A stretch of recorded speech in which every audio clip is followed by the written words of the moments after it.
Greetings, viewer.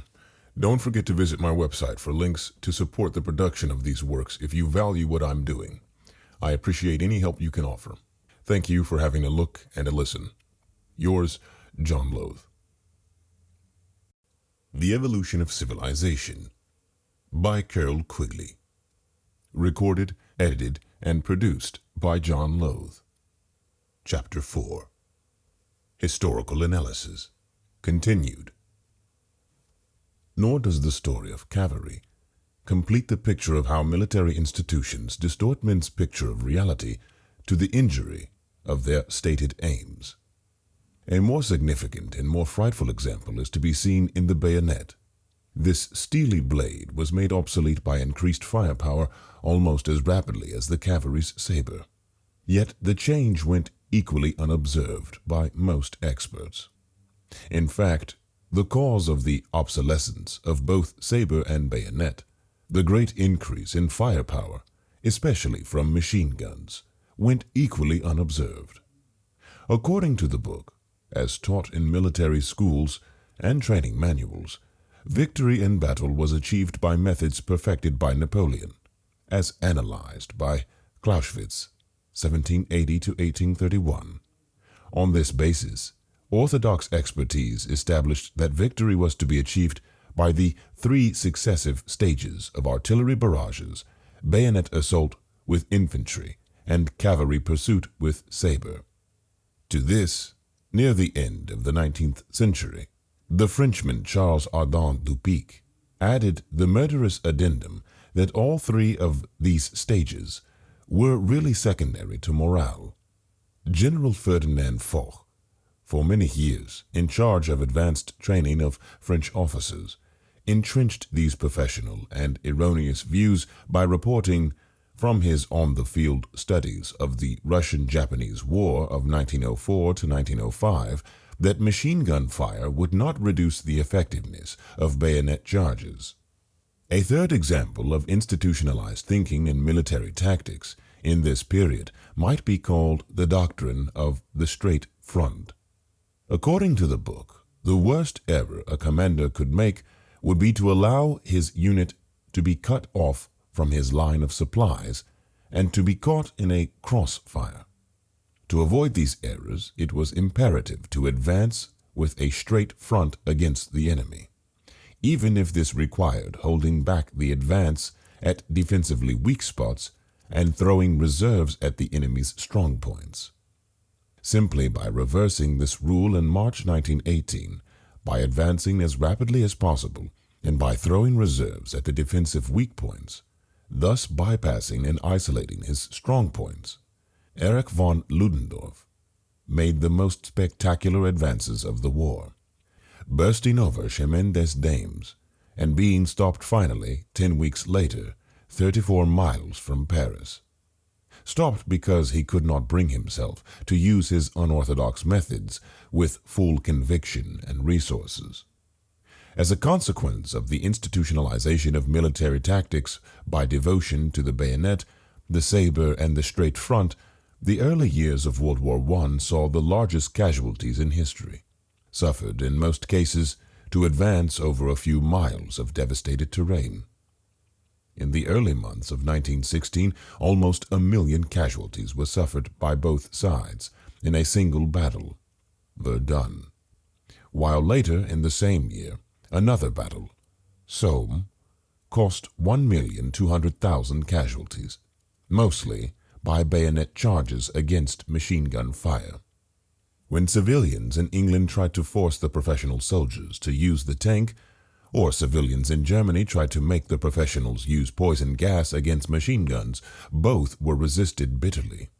When the civilians succeeded in ordering the military to use these innovations, their use was sabotage by the soldiers.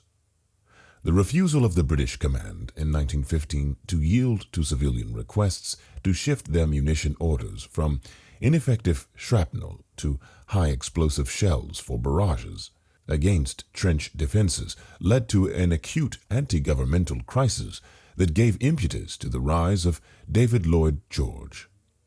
In the American Army of 1918, a major part of training time was devoted to bayonet practice. As late as 1940, this was still true, although in the interval the casualty statistics of World War I had shown that the casualty figures from bayonet wounds were microscopic. Non-commissioned officers skilled in bayonet tactics were reluctant to abandon something that they knew and could teach, and justified their inertia, in spite of the statistics, on the grounds of the presumed morale-raising attributes of cold steel. From experiences such as these, the French premier, Georges Clemenceau, drew the conclusion that war is far too important to ever be entrusted to soldiers. Clemenceau might well have broadened his remark to say that everything is too important ever to be entrusted to professional experts, because every organization of such professionals and every established social organization becomes a vested interest institution, more concerned with its efforts to maintain itself or advance its own interests than to achieve the purpose that society expects it to achieve. As a consequence, old established armies and navies have frequently been defeated by new forces that have not yet become institutionalized. Thus the Greeks defeated the Persians, the new Roman navy defeated the Carthaginian fleet, the English defeated the French chivalry in the 100 Years' War. The English navy, barely 75 years old, defeated the Spanish Armada. Braddock was defeated. The colonists won the American Revolution. The new French armies of Napoleon defeated the old, bedecorated forces of Austria and Prussia. The new Prussian army of Emil von Roon and Helmut von Moltke defeated Austria and France in 1866 and 1870. The Boers held off the English for years, and Japan defeated Russia in 1905. Such defeats can be avoided only by constant reform that seeks to reorganize an institutionalized force so that its aim, to defeat the enemy, remains always paramount. This situation appears in every social organization. Workers join together to get better pay and working conditions. The organizations they form, labor unions, soon take on a life of their own, and the workers begin to wonder if they are not now as much the slaves of the union as formerly they were slaves of the management. The kings of England, long ago, created a representative assembly to consent to taxation.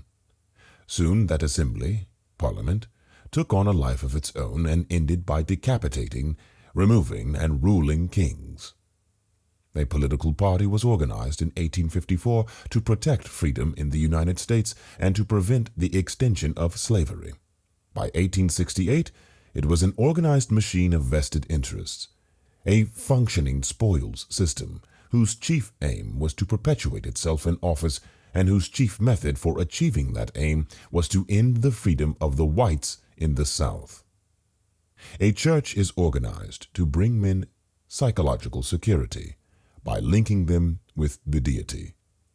A century later, it has become a vested institution with wealth and power, and its chief aim is to preserve and expand these valuable prerogatives.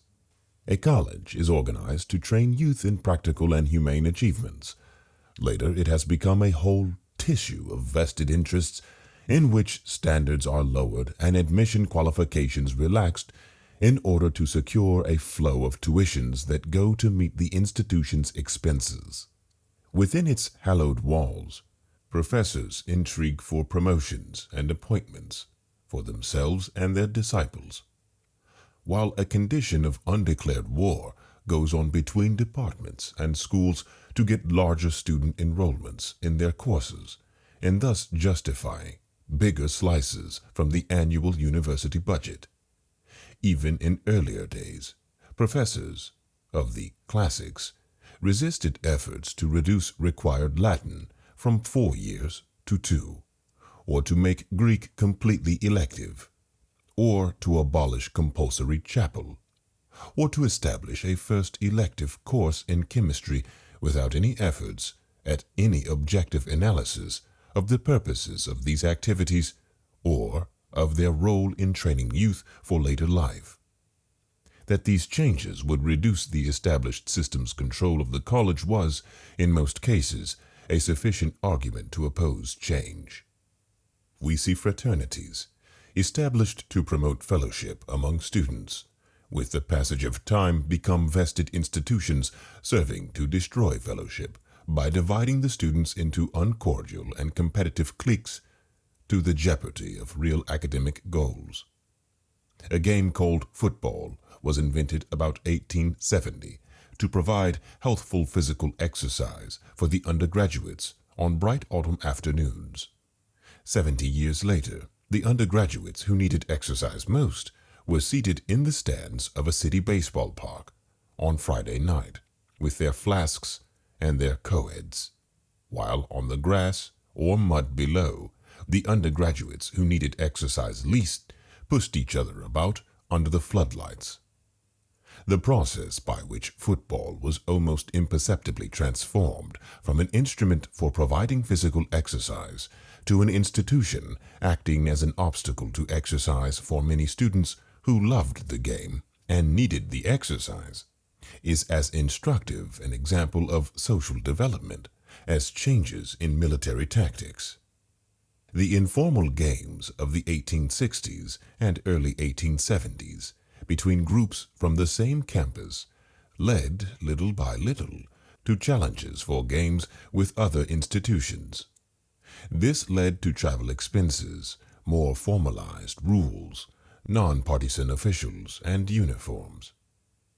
The increase in interest led to larger groups of spectators. What could be more natural than to pass a hat among these spectators to raise money for the players' expenses? Defeats led to desire for revenge and thus to stricter rules of team membership, practice, and training. All of this led gradually to more formalized coaching. This task rested at first with the captain and more experienced players, but as established intercollegiate rivalries began to grow, an experienced player of previous years, usually the last victorious captain, was asked to return from the outside world to coach intensively during the week before the big game. As other colleges adopted this pattern and several big games a year emerged, the demands on the graduates to return to the campus for coaching duty became more than could be fulfilled. The obvious solution, a full-time paid coach, made it essential to have an established team income.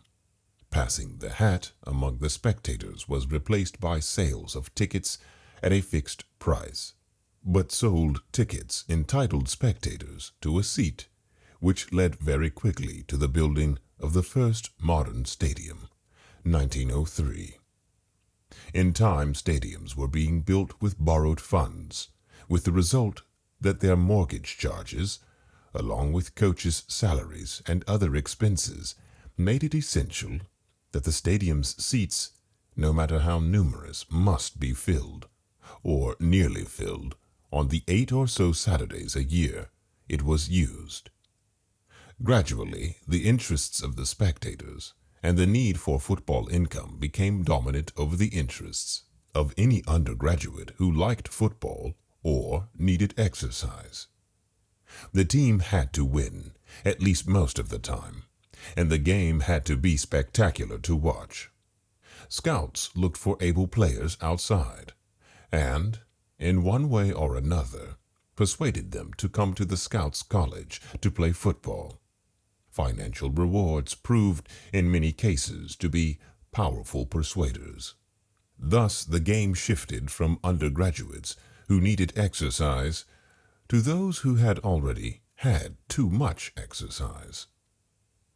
At some institutions where football incomes were earmarked for educational uses, such as for building funds, almost all games were played in baseball parks of large cities remote from the campus, with the result that the team could rarely be seen by its own students.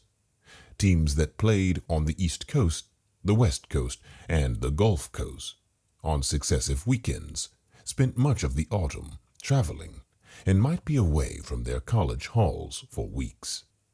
When the Depression cut attendance in the early 1930s, many games were scheduled in the evening to attract working spectators. For the same purpose, the rules were manipulated to give more open play, high scores, and superiority to the offense. By reducing the diameter of the ball, it was made easier to pass and harder to kick, in the belief that spectators preferred passing. Restrictions on passing requiring a minimum distance behind the scrimmage line for the passer or penalizing successive incompleted passes were removed. To keep the ball moving on offense, the referee was instructed to move the ball in 15 yards from the sidelines when it became dead closer than that distance from the sides. At no point in this process did many persons stop to ask themselves, what is the purpose of football anyway? But those who look at football's 90 years of development can see quite clearly how an organization, which originally rose as an instrument for undergraduate exercise, had become something quite different, to the jeopardy of undergraduate exercise. This process, which we call the institutionalization of instruments, is found in almost all social phenomena. The purpose of music, I suppose, is to provide pleasure from sounds. Various notes are combined together for this purpose and are thus a medium for achieving the purpose of music. But if the same combinations are much used and long continued, they cease to provide pleasure and even cease to be heard. They become banal. New combinations of sound are devised, usually over the objections of the academicians, defenders of the older banal combinations, who call the innovations dissonance or even discord. But soon the new combinations become accepted, give pleasure, and after much use become banal. They have become institutionalized. Later students, looking back over the development of music, frequently wonder what all the excitement was about. It is difficult for us today to hear the dissonance that contemporaries heard in Mozart. We even have some trouble hearing the discords with which Stravinsky so shocked the musical world in 1913. A similar process can be seen in painting, sculpture, architecture, drama, opera, poetry, and indeed in most human activities. Works that caused riots at their debuts, like Hugo's Hernani or Eliot's Profrock, leave us cold or only slightly moved. They have reached a condition equivalent to music's banality. Expressions that were vivid, concrete, evocative, and thus poetical, when first used, become prosaic. The expression, "Let us get under way," which once would recall a full-sail vessel getting under the weight of its anchor and thus off to sea, has now become so lacking in these poetic qualities that editors, proofreaders, and even H.W. Fowler insist on spelling way, W-E-I-G-H, as way, W-A-Y. There is, of course, nothing particularly original in the statement that organizations begin with devotion to a purpose and somehow along the way get turned from that purpose and gradually become a collection of special interests. The historians of religion frequently point out this process by distinguishing between religion and clericalism. To escape this transformation, the Quakers renounced all organizational features. But it can hardly be said that they have been successful in escaping completely from what seems to be an inevitable process of change. Thorstein Veblen devoted much of his analysis of our economic system to a similar process, which he contrasted by such dichotomies as industry versus business, workmanship versus vested interests, or the engineers versus the price system. The process of which we speak was generalized by Charles Péguy in Notre Jeunesse, when he said everything begins as mystique and ends up as politique. In his own experience, he had seen the idealism and broad humanitarianism of the original Dreyfusards gradually transformed into the selfish grasping at political power of the Combes ministry. The experience seared his idealistic soul to the point where he welcomed death from German guns in 1914. Fortunately for the survival of mankind, most of us are not so sensitive as Peggy.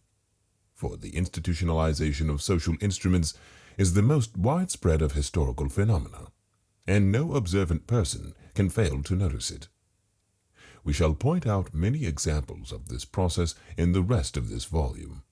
When instruments become institutions, as they all do, the organization achieves its function or purpose in society with decreasing effectiveness, and discontent with its performance begins to rise, especially among outsiders.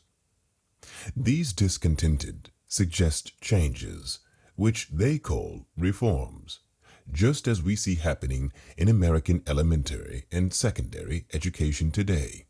When these suggestions are not accepted or are rejected by the established groups who control the criticized organization, conflicts and controversies begin. The discontented seeking to change the organization, while the vested interests seek to maintain their accustomed methods of operation. While all good or all wrong is never entirely on one side in such controversies, discontent and controversy are unlikely to rise to any important level unless the organization is well institutionalized and considerably less effective than the society as a whole expects. Accordingly, when this degree of discontent is reached, the vested interest groups are generally tending to defend a relatively ineffective system, and the reformers are, among many mistakes, generally advocating measures that would increase the organization's relative effectiveness in achieving its social purpose. The strain between the two groups engaged in a struggle such as this will be called in this book the tension of development. From this tension and its ensuing controversy, there may emerge any one or combination among three possible outcomes: reform, circumvention, or reaction. In the first case, reform, the institution is reorganized and its methods of action changed so that it becomes, relatively speaking, more of an instrument and achieves its purpose with sufficient facility to reduce tension to a socially acceptable level. In the second case, circumvention, the institution is left with most of its privileges and vested interests intact, but its duties are taken away and assigned to a new instrument within the same society. This second method is much used by the English. The king was left covered with honors, but the task of governing England was taken over by Parliament, and ultimately by a committee of Parliament. The Lord Warden of the Cinque Ports has a brilliant uniform and a draughty castle, but the task of guarding the seas of England was given to the Royal Navy in the 16th century. The Earl Marshal of England is left with titles and social prestige, and still manages the coronation, but the job of leading the army was given to a commander-in-chief. In the period before the 10th century, when Europe needed defense, an organization called feudalism grew up to provide this need, and performed its task so well that European culture was preserved from the assaults of the Saracens, the pagan Germans, and the Eastern raiders. In fact, feudalism performed its task so well that by 1100 Europe was mounting that counter-assault that we call the Crusades. But within 300 years, feudalism had become a vested institution of hereditary privileges and emoluments. It was circumvented by creating in the society a new organization called the Royal Army, to which the task of defense was given. The privileged vested interests of feudalism were neither reformed nor abolished, but were left as a structure of honor and rewards that we call chivalry and the hereditary nobility.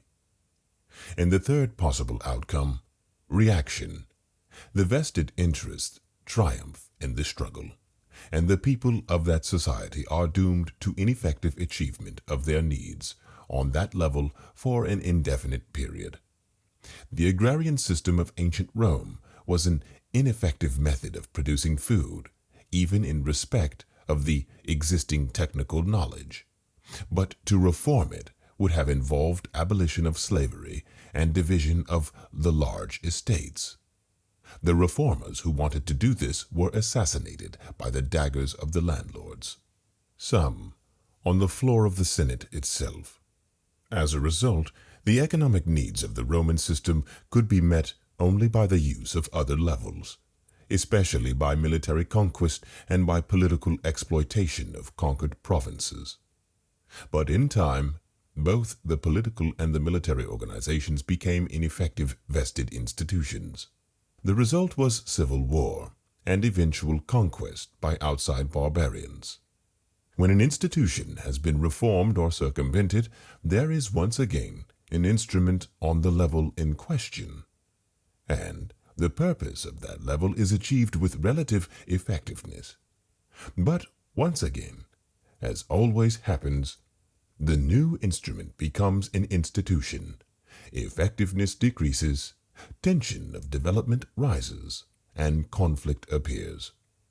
If the outcome of this conflict is either reform or circumvention, effectiveness increases and tension decreases.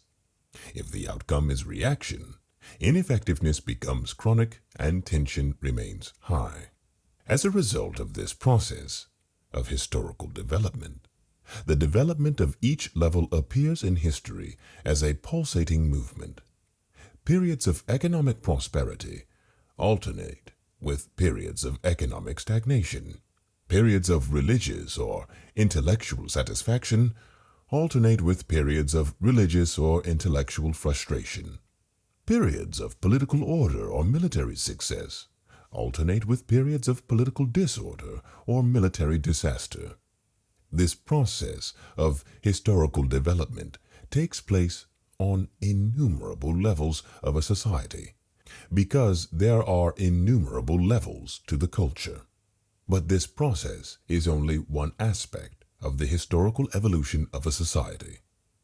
The other aspect we call historical morphology.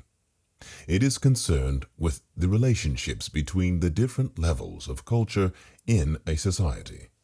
Before we examine it, we might state, in a formal way, three definitions. 1.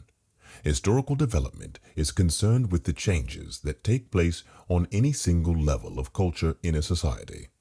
2. Historical morphology is concerned with the ways in which one level of culture influences the other levels of culture in the same society. 3.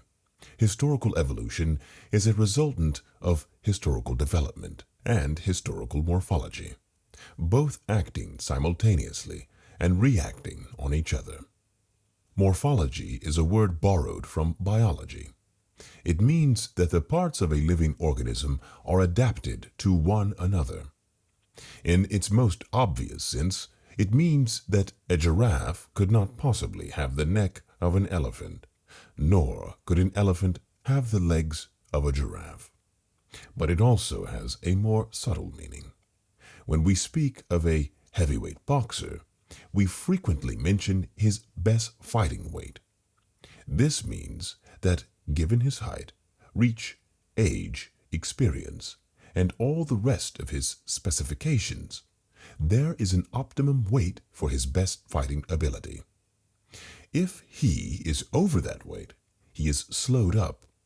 If he is under that weight, his blows lack impact. On the other hand, if he is at his best fighting weight, there is also an optimum length for his arms, or an optimum height. If his reach or his height varies by much from these optimum points, his fighting ability will suffer. All of these are morphological relationships. The same kinds of morphological relationships appear in a society. The ability of a society to defend itself on the military level is dependent on its ability to provide domestic order on the political level, wealth on the economic level, companionship on the social level, understanding on the intellectual level, and psychic certainty on the religious level. At the same time, the ability of the society to defend itself affects its ability to achieve these 5 other goals. Thus, each level is closely connected with all the others. It would be quite impossible to support a mechanized army without a fairly centralized political system, without a highly industrialized economic system, or without a fairly active scientific tradition on the intellectual level.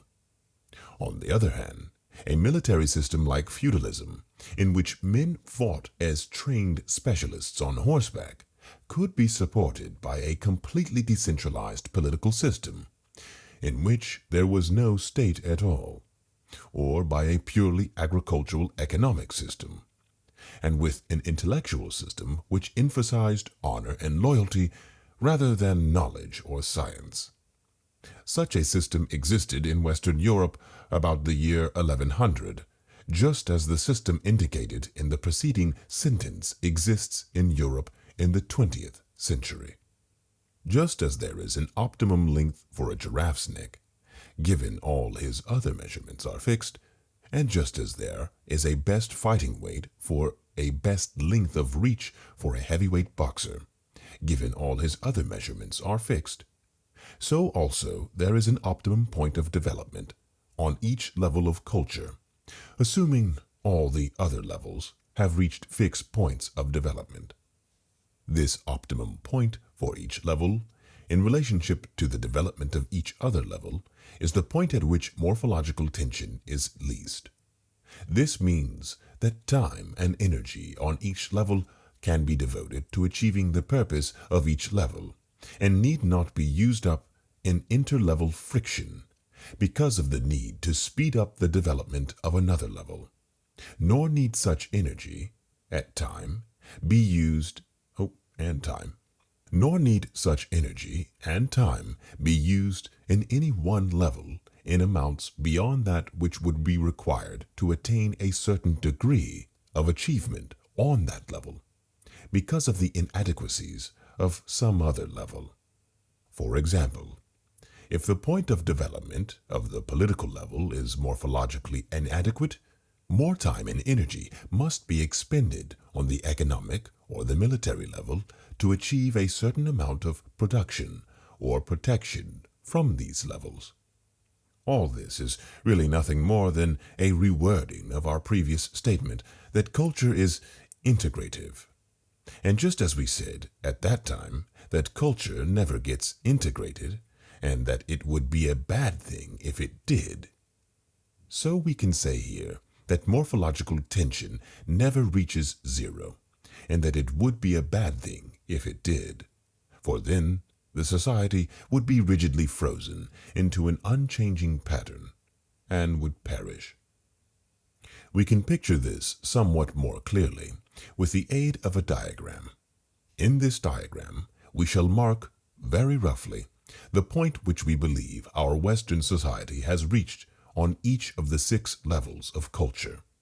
Each of these points is a very rough estimate, because each represents the resultant of a large number of sub-levels.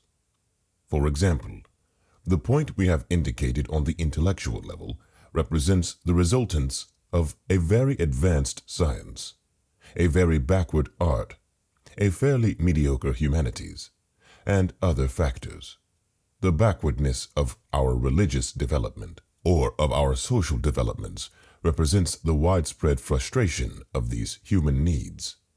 The low level of our appreciation of the nature of deity, the widespread failure to establish any feeling of relationship between this deity and man's spiritual life, and, on the social level, the widespread frustration of men's gregarious needs. In a society built on great cities, millions of unrecognized faces in those cities, and a general lack of established, satisfying social relationships. The advanced point indicated on the economic and military levels indicates the extraordinary success we have had in producing wealth and in directing power against outside societies. Our amazingly high standards of living are proof of the advanced status of the economic level, while the number of outside societies that we have destroyed, from the American Indians and the Australian Aborigines to Mandarin China or Mughal India, are witness to our success on the military level. The advanced states of both of these levels are largely due to the even further advanced state of our intellectual level.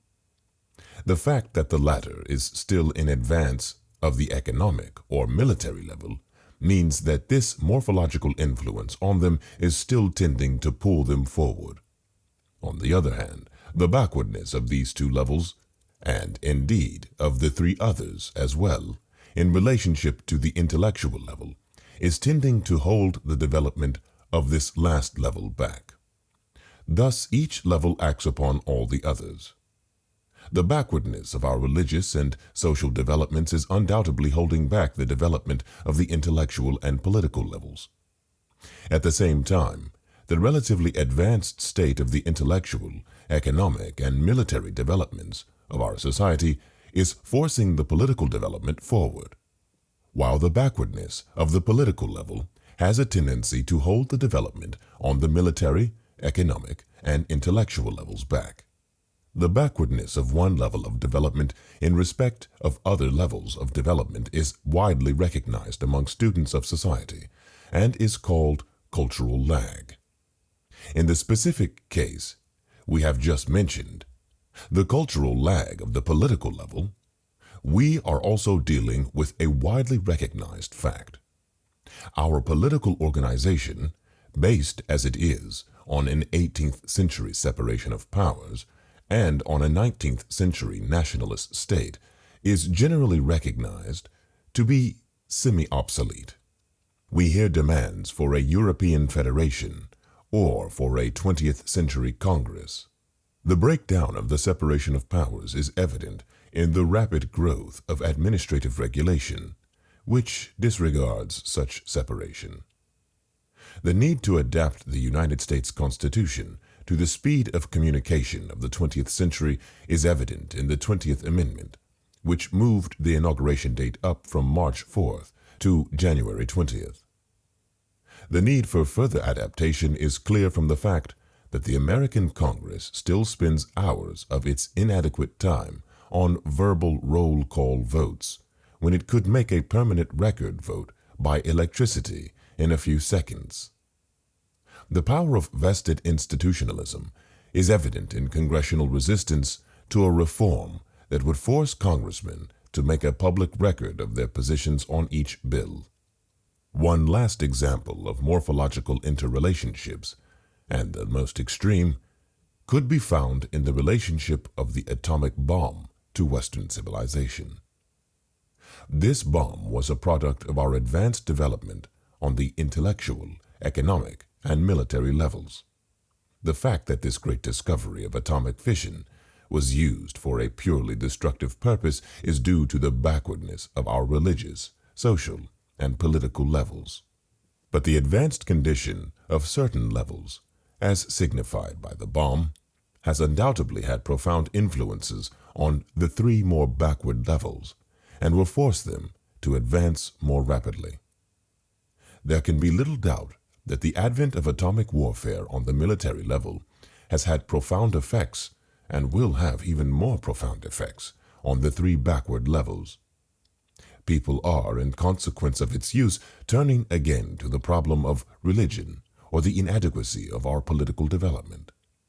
The decentralization of our cities is a process already clearly evident from such forces as improved communications, telephone, and transportation, automobiles, and is reflected in the growth of suburbs and the decrease in metropolitan growth. If the atom bomb speeds up this process, it will probably lead to a considerable advance on the social level. As people disperse from the great beehives of modern cities to the more intimate living of the suburbs, and countryside, there will undoubtedly be a considerable improvement in the satisfaction of men's needs for companionship on this social level. Even in our oversimplified diagram of 6 levels, it is clear that the process of morphology is a complex one. There are 36 interrelationships between the 6 levels we have, and since each relationship works both ways, there are 72 factors at work. But when we remember that the divisions between these levels are arbitrary and imaginary, and that really there are an infinite number of levels, each acting upon all the others, pulling these others forward or backward, and being pulled backward or forward in turn, it is clear that the reality of cultural morphology is unbelievably complex. The number of factors at work with an infinite number of levels is infinity raised to the infinite power and multiplied by 2. This is a number large enough for anyone.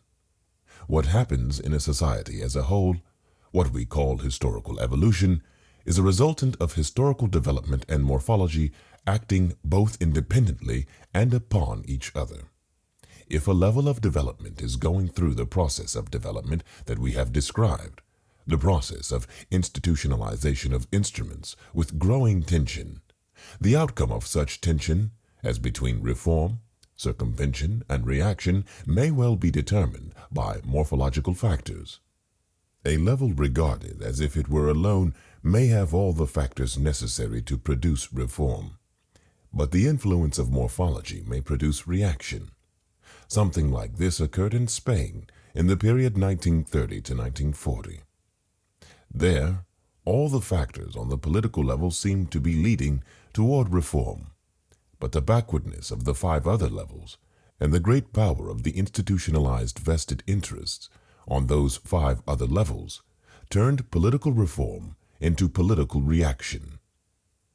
We have said that the evolution of a society is a resultant of the 2 kinds of change that we call development and morphology. Let us now turn our attention to this larger issue, the historical evolution of a society, restricting our attention to the kind of society with which we are chiefly concerned, namely, a civilization. If you enjoyed this recording, you can find more and support the production of these works at my website, johnlothe.wordpress.com. That's www.johnlothe.wordpress.com. Thanks for having a look and a listen. Your friend, John Lothe.